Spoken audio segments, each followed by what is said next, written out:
ఖచ్చితంగా చెప్తున్నా.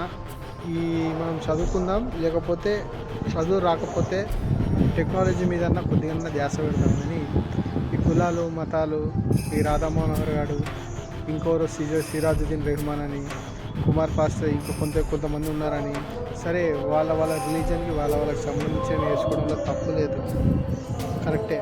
కానీ మరీ అంతా ఎత్తుకోవడం కూడా మంచిది కాదు బ్రదర్స్.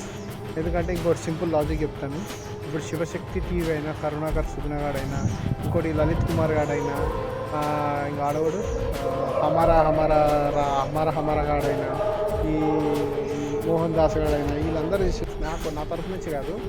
ఇప్పుడు ఇంతమంది క్రిస్టియన్లను నిలుతురు కదా, క్రిస్టియన్ మతం మార్చుడు, క్రిస్టియన్లకి అది ఉండదు, వాళ్ళకి ఇది ఉండదు, అది ఉండదు, గుళ్ళకి చెప్పులు వేసుకుని పోతారు, అది వేసుకుని పోతారు అని ఒక సింపుల్గా ఒకటే లాజిక్ రప్పించి. ఇప్పుడు మీరు యూట్యూబ్ ఛానల్స్ నడుపుతుర్రు, ఆ యూట్యూబ్ ఛానల్స్ని మానిటైజ్ చేసేది ఒక క్రిస్టియన్, ఓకేనా? యూట్యూబ్ CEO పేరు ఒక క్రిస్టియన్. మీకు డాలర్స్గా కనబడే కరెన్సీ, మన ఇండియన్ కరెన్సీకి తెచ్చేది కూడా ఒక క్రిస్టియనోడే. మీకు అంత గుద్దల్లం ఉంటే ఒకటే గాయస్, యూట్యూబ్లో మానిటైజేషన్ ఆపుకొని, ఈ ఫోన్పేలు గూగుల్ పేలు బంద్ చేసుకొని, డొనేషన్ అడగకుండా యూట్యూబ్లలో వీడియోలు పెట్టమనండి. ఐఎమ్ ప్రామిస్ టు యూ, ఒక్క బైన్కేలోడగాడు కూడా మతం కోసం మాట్లాడాడు, కులం కోసం మాట్లాడాడు.